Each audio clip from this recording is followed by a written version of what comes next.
Welcome back. The deadly Los Angeles wildfires could stand to be the costliest in U.S. history.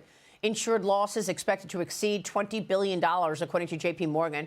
AccuWeather is predicting the economic losses could rise to a staggering $57 billion.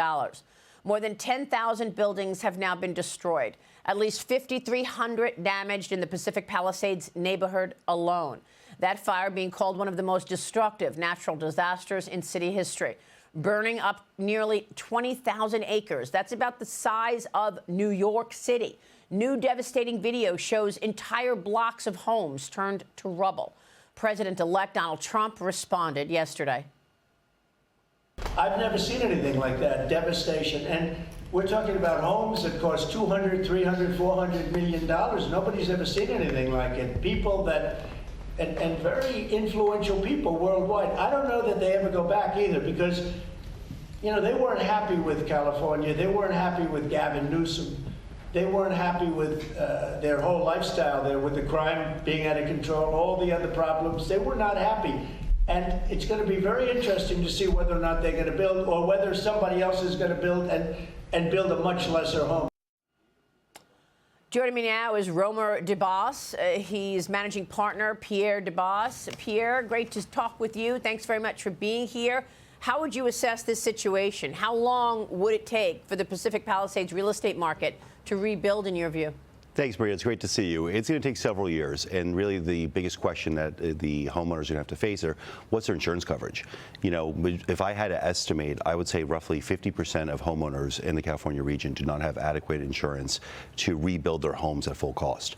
So if you're in a situation where your insurance coverage is only giving you, say, 50% to two-thirds, do you have the liquidity to complete the completion, or are you going to really move elsewhere and just take the insurance proceeds? And what happens to the lending institution that has a mortgage on that property? So it is several years until we have the answer to this, and a majority of people in that area, unfortunately, you know, our prayers are with them for what they're going through.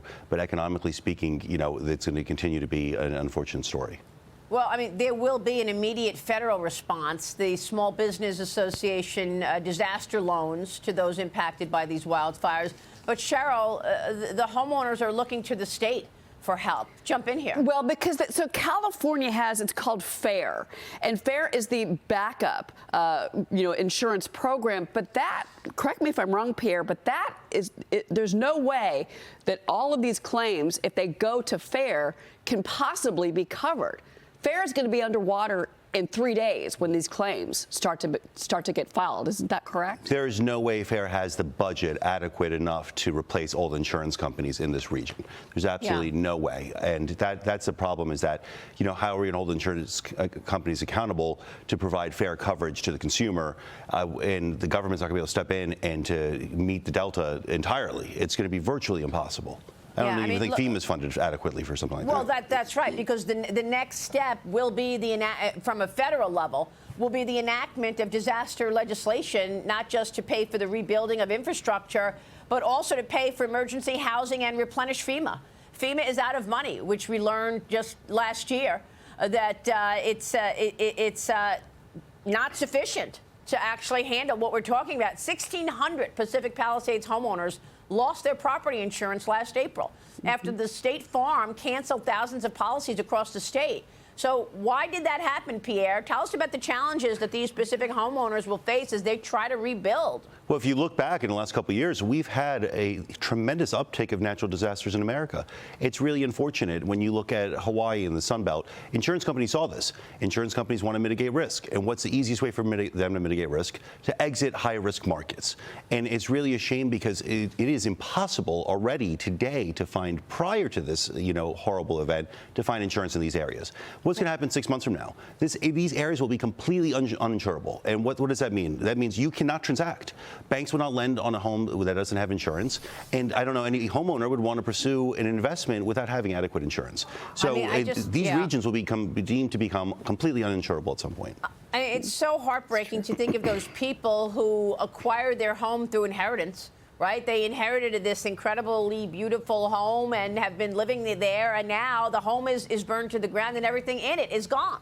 That's right. What and do they do? And Maria, you know, the sad part is most homeowners don't know what insurance that they have.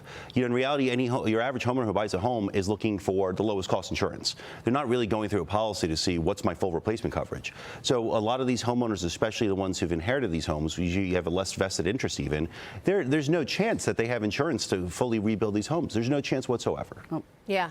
Well, there are new California rules that are aiming to increase coverage by requiring insurers to underwrite a minimum percentage of policies in dangerous areas based on their state market share. Companies can raise premiums in exchange to reflect future modeled risk and increased reinsurance costs.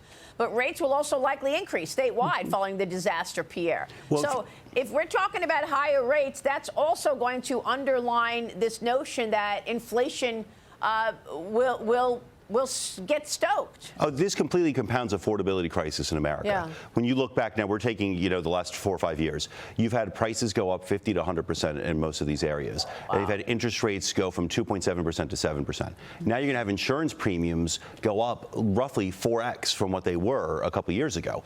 You tell me how anybody is going to be able to enter the housing market. Really, really disturbing. Pierre, thank you. We'll keep covering it and following it. We appreciate your time. Pierre Thank you. Great to Debbas see you. joining us.